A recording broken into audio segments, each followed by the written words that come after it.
எல்லோருக்கும் வணக்கம். நான் doctor Nithya, Coimbatore cardiac and child clinic, Coimbatore. இன்னைக்கு மார்ச் 15ஆம் தேதி வேர்ல்ட் ஸ்லீப் டே, உலக நித்திரை தினம் அனுசரிக்கப்படுது. ஸ்லீப்க்கு ஒரு டே கொண்டாடுற அளவுக்கு அப்படி என்ன பிரச்சனை அப்படின்னு நமக்கு ஆச்சரியமாக தான் இருக்கும்.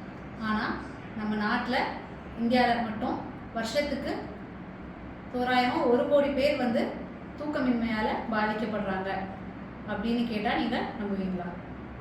தூக்கமின்மை அப்படிங்கிறது ஒரு பிரச்சனையா அப்படின்னு கேட்டிங்கன்னா ஆமாம், நிறைய பேர் இந்த பிரச்சனையால் பாதிக்கப்படுறாங்க.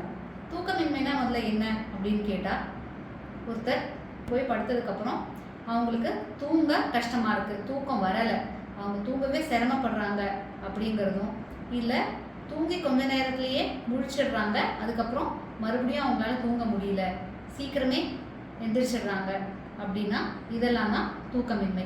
தூக்கமின்மை நம்ம இதை இன்சோம்னியா அப்படின்னு சொல்லுவோம். இது ஷார்ட் டேர்ம் இன்சோம்னியாவாக இருக்கலாம், அதாவது குறுகிய கால தூக்கமின்மை அப்படின்னு சொல்லலாம். இது ஏதோ ஒரு குறிப்பிட்ட சம்பவத்தினால, ஒரு ஸ்ட்ரெஸ் அதனால ஏற்படுறது. இல்லை இதுவே தூக்கமின்மை 3 மாதங்களுக்கு மேலேயும் இருந்துச்சுன்னா இது லாங் டேர்ம், அதாவது க்ரானிக் இன்சோம்னியா அப்படின்னு சொல்லி நம்ம சொல்லுவோம். இதோட அறிகுறிகள் என்னென்னு பார்த்தா, அதுதான் ஒருத்தருக்கு தூக்கம் வரலை அப்படிங்கிறதோ, இல்லை தூங்கிட்டதுக்கப்புறம் சீக்கிரமே முழிப்பு வந்துடுது அப்படிங்கிறது தான் இதோட அறிகுறிகள். மற்றபடி இவங்க இந்த சரியாக தூங்காததால் பகல் நேரத்தில் ரொம்ப சோர்ந்து போயிருப்பாங்க, எந்த ஒரு விஷயத்துலையும் அவங்களால ரொம்ப கவனம் செலுத்த முடியாது, ஞாபகம் வச்சுக்கிறதுக்கு கஷ்டமாக இருக்கும் எல்லா விஷயத்தையும். இந்த மாதிரி இருக்கிறதெல்லாம் தூக்கமின்மையோட அறிகுறிகள். இதுக்கு என்ன காரணம் அப்படின்னு கேட்டிங்கன்னா, அதிகப்படியான காரணம் பார்த்தீங்கன்னா ஸ்ட்ரெஸ்ஸு, கவலை. இது அவங்களோட ஏதோ ஒரு பர்சனல் ப்ராப்ளம், அதாவது ஒரு பணம் சம்மந்தப்பட்டதாக இருக்கலாம், இல்லை அவங்களோட வேலை சம்மந்தப்பட்டதாக இருக்கலாம், இல்லை உடல் நலம் சம்மந்தப்பட்டது, இல்லை குடும்ப பிரச்சனைகள், இந்த மாதிரி ஏதோ ஒரு காரணத்தினால இருக்கிற ஸ்ட்ரெஸ் ஒரு காரணம். ரெண்டாவது அவங்களோட வேலை நேரம், அதாவது அவங்க வேறு வேறு ஷிஃப்டில் மாற்றி மாற்றி பகல் ஷிஃப்ட், நைட் ஷிஃப்ட், இந்த மாதிரி வேலை பார்க்குறது ஒரு காரணம். அவங்களோட ஸ்லீப் ஷெட்யூல் மாறிட்டே இருக்கிறதால, டிஸ்டர்ப் ஆகிறதால அவங்களுக்கு இந்த பிரச்சனை வரலாம். இல்லை அடிக்கடி ட்ராவல் பண்ணுறவங்க, ஒரு டைம் ஜோன்லேருந்து இன்னொரு டைம் ஜோனுக்கு, ஒரு நாட்டுக்கு இன்னொரு நாட்டுக்கும் அடிக்கடி ட்ராவல் பண்ணுறவங்களுக்கு ஜெட் லேக்னு சொல்லுவோம். இந்த மாதிரி அவங்க டைம் மாறி மாறி இருக்கிறதால அவங்களுக்கு தூக்கம் அஃபெக்ட் ஆகும். இது இல்லாமல் வேறு என்னென்ன காரணங்கள் இருக்கலாம் அப்படின்னு கேட்டிங்கன்னா, சிலருக்கு அவங்க எடுக்கிற மருந்து மாத்திரைகள் கூட ஒரு காரணமாக இருக்கலாம். சில மருந்து மாத்திரைகள்னால தூக்கம் வராமல் இருக்கும். எஸ்பெஷலி சொல்லணுன்னா, நம்ம அவங்க ஒரு இருமல் சளிக்கோ இல்லை வலிக்காக எடுக்கிற மாத்திரைகளில் கெஃபைன்னு சொல்லுவோம், கெஃபைன் இருந்ததுன்னா கூட தூக்கம் பாதிக்கும். இன்னும் சில பேருக்கு அவங்களுக்கு ஆஸ்துமா தொந்தரவு, இல்லை நைட்டு அவங்களுக்கு சாப்பிட்ட உணவு எதுக்களிக்கிறதுன்னு சொல்லுவோம். அதை நம்ம உணவு குழாயில் இருக்க அந்த வால்வு லூஸாக இருக்கிறதால அது எதுக்களிக்கிறது, நம்ம ஜிஆர்னு சொல்லுவோம். அது அந்த நெஞ்சு கரிப்பு, நெஞ்சு எரிச்சல், அந்த மாதிரி தொந்தரவு இருக்கிறவங்களுக்கு தூக்கம் வர்றதுக்கு சிரமம் இருக்கலாம். இது உண்மையாகவே பெரிய பிரச்சனையா, இதனால் ஏதாவது பாதிப்பு இருக்கா அப்படின்னு கேட்டிங்கன்னா இருக்குது. நீண்ட நாளாக தூக்கமின்மை பிரச்சனை இருந்ததுன்னா ரத்த கொதிப்பு, பிபி, ஹைப்பர் டென்ஷன் வரலாம். பகல் நேரத்தில் உங்களுக்கு பெருசாக எல்லா விஷயத்துலையும் கவனம் செலுத்த முடியாமல் போகிறதால, இல்லை இப்போ டிரைவிங்கில் இருக்கவங்களுக்கு டிரைவிங் சமயத்தில் தூக்கம் வர்றதுனால ஆக்சிடென்ட்ஸ் இந்த மாதிரி ஏற்பட வாய்ப்பு இருக்குது. இருதய பிரச்சனைகள் வர்றதுக்கான ரிஸ்க்குமே அதிகமாக இருக்குது. இப்போ இதுக்கு ஃபஸ்ட்டு என்ன பண்ணணும் அப்படின்னு கேட்டிங்கன்னா, லைஃப் ஸ்டைல் மாடிஃபிகேஷன். நம்ம இதை காக்னிட்டிவ் பிஹேவியர் தெரப்பி அப்படின்னு சொல்லுவோம். மருந்து மாத்திரைகள் எடுக்கிறதுக்கு முன்னாடி ஃபஸ்ட்டு நம்ம காக்னிட்டிவ் பிஹேவியர் தெரப்பி, அதாவது நம்ம லைஃப் ஸ்டைல் சேஞ்சஸ், வாழ்க்கை முறையில் நம்ம மாற்றங்களை கொண்டு வரணும். அது நமக்கு உதவுதான்னு பார்க்கணும். அதிகப்படியான மக்களுக்கு இதுவே ஹெல்ப் பண்ணும். அதை நம்ம ப்ராப்பராக ஃபாலோ பண்ணலாம். அது என்னது வாழ்க்கை முறையில் அப்படி என்னென்ன மாற்றணும் அப்படின்னு கேட்டிங்கன்னா, ஒரே நேரத்துக்கு தூங்க போய் ஒரே நேரத்துக்கு எந்திரிக்கிற பழக்கத்தை கொண்டு வரணும். அது லீவ் நாட்களாக இருந்தாலும் சரி, சனி ஞாயிறு, இல்லை வேலைக்கு போகாத நாட்கள், ஹாலிடேஸாக இருந்தாலுமே நீங்கள் ஒரே நேரத்துக்கு தினமும் தூங்க போகிறது, ஒரே நேரத்துக்கு காலையில் எந்திரிக்கிறது, இதை ஃபாலோ பண்ணணும்.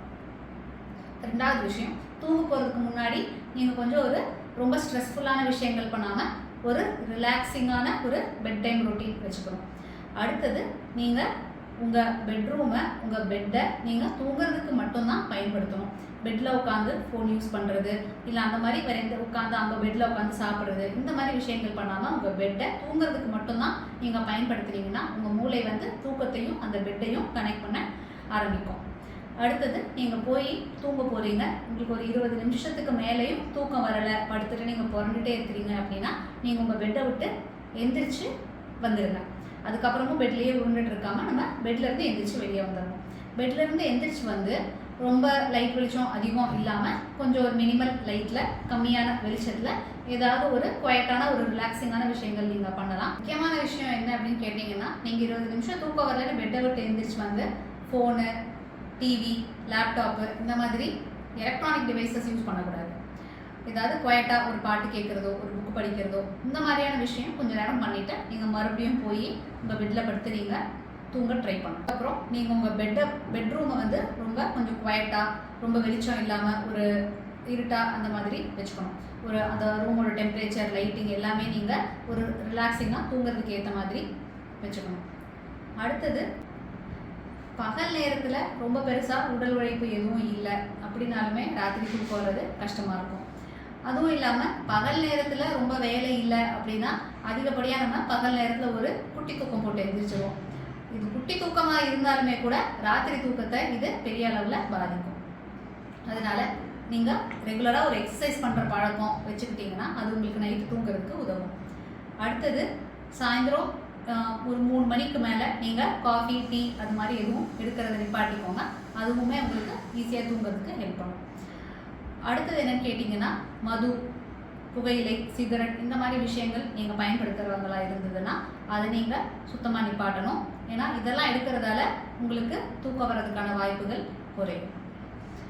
தூங்க போகிறதுக்கு ஒரு அரை மணி நேரத்துக்கு முன்னாடியே நீங்கள் உங்கள் டிவி, ஃபோன் இதெல்லாம் யூஸ் பண்ணுறதை நீங்கள் அவாய்ட் பண்ணிக்கணும். எந்த ஒரு எலக்ட்ரானிக் டிவைசஸுமே நீங்கள் தூங்க போகிறதுக்கு அரை மணி நேரத்துக்கு முன்னாடி யூஸ் பண்ணுறதை நிப்பாட்டிட்டிங்கன்னா அது உங்களுக்கு தூங்குறதுக்கு ஹெல்ப் பண்ணும்.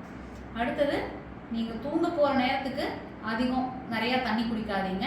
ஏன்னா அடிக்கடி நீங்கள் பாத்ரூம்க்கு எந்திரிக்க வேண்டியிருக்கும், அது உங்கள் தூக்கத்தை கெடுக்கும். ஸோ இதெல்லாம் தான் நீங்கள் மாற்றிக்க வேண்டிய வாழ்வியல் முறைகள். இதெல்லாம் சேஞ்ச் பண்ணீங்கன்னா உங்களுக்கு ஓரளவுக்கு கண்டிப்பாக இந்த தூக்கமின்மை பிரச்சனை சரியாகும். இதுக்கு மேலேயும் உங்களுக்கு சரியாகலை அப்படின்னா நீங்கள் உங்கள் மருத்துவர் அணுகி அடுத்தது என்ன பண்ணணும் அப்படின்னு தெரிஞ்சுக்கலாம்.